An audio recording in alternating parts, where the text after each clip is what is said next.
100 দিন চ্যালেঞ্জে আজকে তার 13 নম্বর দিন। 13 নম্বর দিনে আমরা দেখে নেবো মানি হিস্ট্রি সিজন 1-এর লাস্ট এপিসোড, অর্থাৎ 13 নম্বর এপিসোড।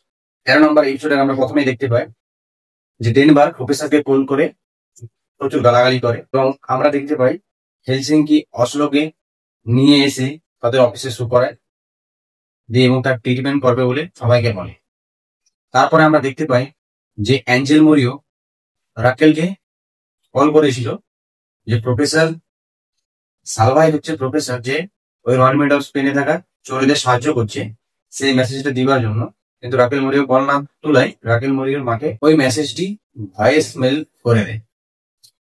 তারপরে দিন সকালে রাকেল মরিওর মা যখন ওই ভয়েস মেলটি শুনে, সে একটি কাগজে নোট ডাউন করে এবং রাকেল মরিওকে জানানোর জন্য কল করে। তখন রাকেল মরিও কল রিসিভ করে।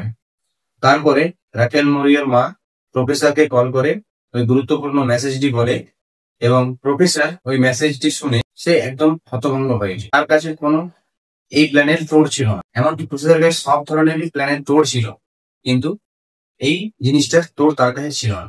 তারপরে আমরা দেখতে পাই রয়্যাল মেড অফ স্পেনের মধ্যে দুটি গ্যাং হয়ে যায়, যার মধ্যে একদল বলে যে অসলোকে বাইরে পাঠিয়ে ট্রিটমেন্ট করাবে, আরেক দল বলে যে না, বাইরে কেউ যাবে না।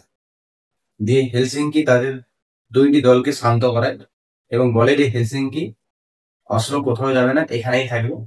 তারপরে আমরা দেখতে পাই রাকেল মরিও প্রফেসরকে কল করে তাকে বাইরে নিয়ে যাওয়ার জন্য। প্রফেসর তখন বলে সে আজ ব্যস্ত আছে, সে যেতে পারবে না। দিয়ে তারপর আমরা দেখতে পাই প্রফেসর রাকেল মরিওর ঘরে পৌঁছায় তার মাকে মারার জন্য। দিয়ে রাকেল মরিওর মায়ের চায়ে ডাইঅক্সিডাইড মিশিয়ে দিয়েছিল তাকে খাওয়ানোর জন্য। দিয়ে কিছুক্ষণ পর প্রফেসর নিজেই ওই চাটি তার হাত থেকে ফিকে দেয়, এবং আমরা দেখতে পাই তার কিছুক্ষণের মধ্যেই আমরা দেখতে পাই রাকেল মরিও তার ঘরে চলে আসে এবং প্রফেসরকে দেখেছে একদম হতভম্ব হয়ে যায়।